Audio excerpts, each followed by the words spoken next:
बिहार की राजनीति में इस वक्त बड़ा भूचाल आया हुआ है। जेडीयू नेता और पूर्व सांसद आनंद मोहन के एक बयान ने एनडीए के भीतर सियासी हलचल तेज कर दी है। आनंद मोहन ने खुले मन से कहा कि नीतीश कुमार को जिंदा दफना दिया गया और बस इसी बयान के बाद बिहार की राजनीति में बयानबाजी, आरोप प्रत्यारोप और अंदरूनी कलह खुलकर सामने आने लगी है। बीजेपी और जेडीयू दोनों तरफ से पलटवार शुरू हो गया है। आरजेडी कह रही है कि एनडीए के भीतर सब कुछ ठीक नहीं है, तो वहीं सम्राट चौधरी खेमे ने आनंद मोहन को याद दिलाया कि वे किसकी कृपा से जेल से बाहर आए हैं। तो आखिर आनंद मोहन ने ऐसा क्या कह दिया? क्या सच में जेडीयू और बीजेपी के रिश्तों में दरार है? क्या बिहार एनडीए के भीतर सत्ता संघर्ष शुरू हो चुका है? और क्या ये सब बड़े राजनीतिक बदलाव का संकेत हैं? आज अंदर की बात में हम आपको बताएंगे पूरा मामला, आनंद मोहन के बयान का राजनीतिक मतलब, एनडीए के अंदर की हलचल और विपक्ष की राजनीति। तो वीडियो को आखिर तक जरूर देखिएगा और अगर आप बिहार की राजनीति और हर बड़ी खबर सबसे पहले देखना चाहते हैं तो चैनल को सब्सक्राइब करना बिल्कुल मत भूलिए। नमस्कार, मैं हूं डॉक्टर सुरजीत सिंह और आप देख रहे हैं YBN बिहार झारखंड।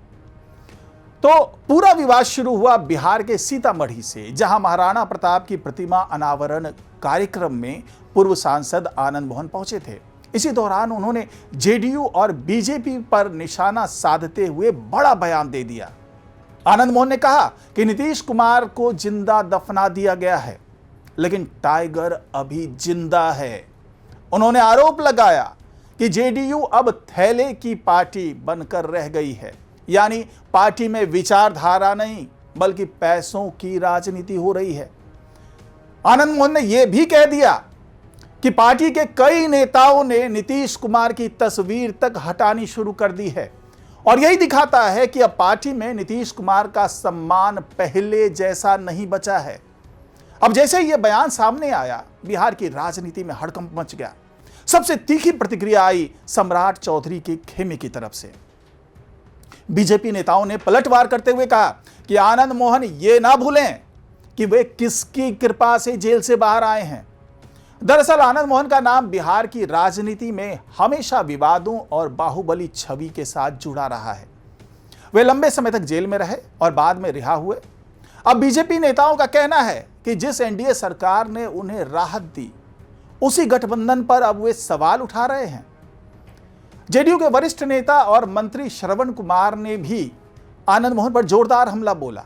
उन्होंने कहा कि आनंद मोहन अब पार्टी में नहीं है और उनके बयान चौराहे की गपशप जैसे हैं। श्रवण कुमार ने तो यहां तक कह दिया कि अगर नीतीश कुमार नहीं होते तो आनंद मोहन आज भी जेल में सड़ रहे होते। यानी साफ है कि आनंद मोहन के बयान ने एनडीए के अंदर छिपी नाराजगी को बाहर ला दिया है। लेकिन अब सवाल उठता है कि आखिर आनंद मोहन इतने नाराज क्यों हैं? पहले नीतीश कुमार मुख्यमंत्री का पद छोड़कर राज्यसभा चले जाते हैं, फिर सम्राट चौधरी को मुख्यमंत्री की कुर्सी मिल जाती है और अब जेडीयू के भीतर बिखराव की अटकलें तेज हैं। कुछ समय पहले आनंद मोहन ने खुद कहा था, जब जोड़ तोड़ की बात चल रही थी, नेतृत्व परिवर्तन की चल रही थी, तब कि अगर नीतीश कुमार सक्रिय राजनीति से हटते हैं तो सम्राट चौधरी ही बेहतर विकल्प हो सकते हैं। लेकिन अब वही आनंद मोहन एनडीए और जेडीयू पर हमला बोल रहे हैं। राजनीतिक जानकारों का मानना है कि यह सिर्फ नाराजगी नहीं बल्कि बिहार एनडीए के भीतर चल रहे शक्ति संघर्ष का संकेत है। दरअसल बिहार में बीजेपी और जेडीयू के रिश्ते हमेशा से उतार चढ़ाव वाले रहे हैं। कभी दोनों साथ आते हैं, कभी अलग हो जाते हैं और फिर चुनावी मजबूरी में साथ दिखाई देते हैं। अब जब बिहार की राजनीति में नेतृत्व परिवर्तन हो चुका है तो दोनों दलों के भीतर भी खेमेबाजी बढ़ती दिख रही है। एक तरफ बीजेपी चाहती है कि पार्टी का चेहरा मजबूत हो, दूसरी तरफ जेडीयू अपने अस्तित्व और नेतृत्व को बचाने की कोशिश में लगी है। और इसी बीच आनंद मोहन जैसे नेता खुलकर बयान देते हैं। अब इस पूरे मामले में आरजेडी भी मैदान में उतर गई है। आरजेडी नेताओं ने दावा किया है कि आनंद मोहन के बयान से साफ हो गया है कि एनडीए के भीतर सब कुछ ठीक नहीं है। विपक्ष का कहना है कि बीजेपी और जेडीयू के बीच अंदरूनी लड़ाई अब सार्वजनिक हो चुकी है। आरजेडी का आरोप है कि बिहार सरकार में दो पावर सेंटर बन चुके हैं। एक तरफ बीजेपी का नेतृत्व तो दूसरी तरफ जेडीयू अपने राजनीतिक अस्तित्व को बचाने की कोशिश कर रही है। अब यहां एक और बड़ा सवाल उठता है कि क्या आनंद मोहन सिर्फ अपनी व्यक्तिगत नाराजगी जाहिर कर रहे हैं या फिर वे किसी बड़े राजनीतिक संदेश के तहत बोल रहे हैं? क्योंकि आनंद मोहन बिहार के राजपूत वोट बैंक में प्रभाव रखने वाले नेताओं में से जाने जाते हैं। उनका परिवार लगातार राजनीति में सक्रिय रहा है। उनके बेटे चेतन आनंद भी राजनीति में हैं और जदयू के विधायक हैं और पत्नी लवली आनंद सीतामढ़ी से जदयू की सांसद है। अब देखिए, इतना बड़ा राजनीतिक प्रभाव है इनका, बिहार की राजनीति में जबरदस्त प्रभाव तो है ही। यानी आनंद मोहन का हर बयान सिर्फ व्यक्तिगत राय नहीं माना जाता, बल्कि उसे राजनीतिक संकेत के तौर पर देखा जाता है। अब अगर हम सम्राट चौधरी की बात करें तो बिहार बीजेपी में उनकी स्थिति काफी मजबूत मानी जा रही है। मुख्यमंत्री तो बन ही चुके हैं, सर्वमान्य नेता भी बन चुके हैं बीजेपी के। तो सम्राट चौधरी जदयू और बीजेपी के गठबंधन से पहले हालांकि कई बार नीतीश कुमार पर हमला बोलते रहे हैं। उनकी राजनीति जो है वो आक्रामक शैली के लिए जानी जाती है। हालांकि अब हालात बदल चुके हैं, क्योंकि एनडीए में रहते हुए बीजेपी और जेडीयू दोनों को साथ चलना है। लेकिन अंदरूनी तनाव लगातार सामने आ रहे हैं।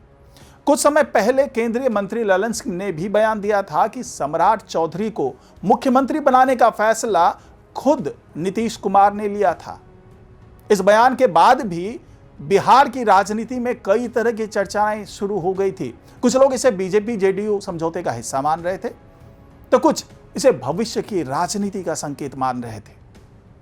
और अब आनंद मोहन के बयान ने उस बहस को और तेज कर दिया है। राजनीतिक विश्लेषकों का कहना है कि बिहार में अब असली लड़ाई सिर्फ विपक्ष और सत्ता पक्ष के बीच नहीं है, बल्कि एनडीए के भीतर भी नेतृत्व और वर्चस्व की लड़ाई चल रही है। एक तरफ जेडीयू अपने कोर वोट बैंक को बचाने में लगी है, दूसरी तरफ बीजेपी बिहार में अपना स्वतंत्र चेहरा मजबूत करना चाहती है और इसी वजह से बयानबाजी लगातार बढ़ रही है।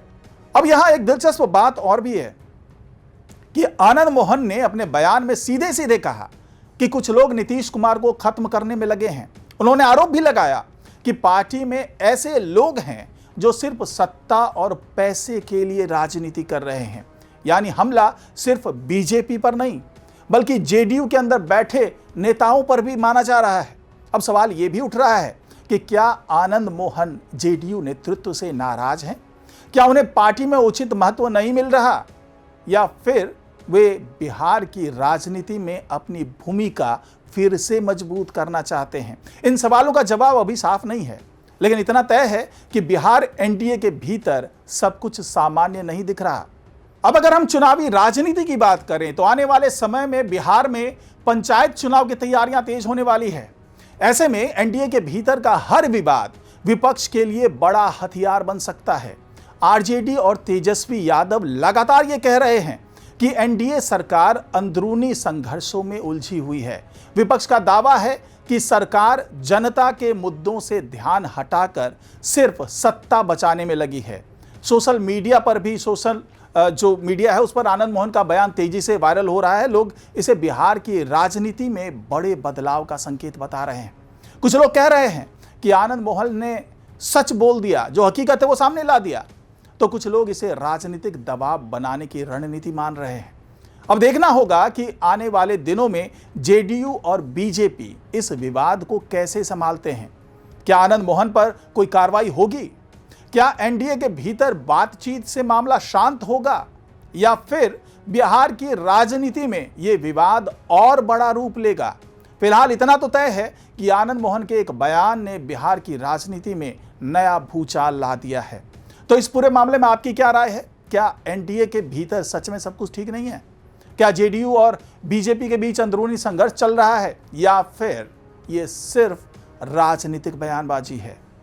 कमेंट बॉक्स में अपनी राय जरूर लिखिए। अगर आपको ये वीडियो पसंद आया हो तो वीडियो को लाइक करें, शेयर करें और चैनल को सब्सक्राइब जरूर करें। नमस्कार।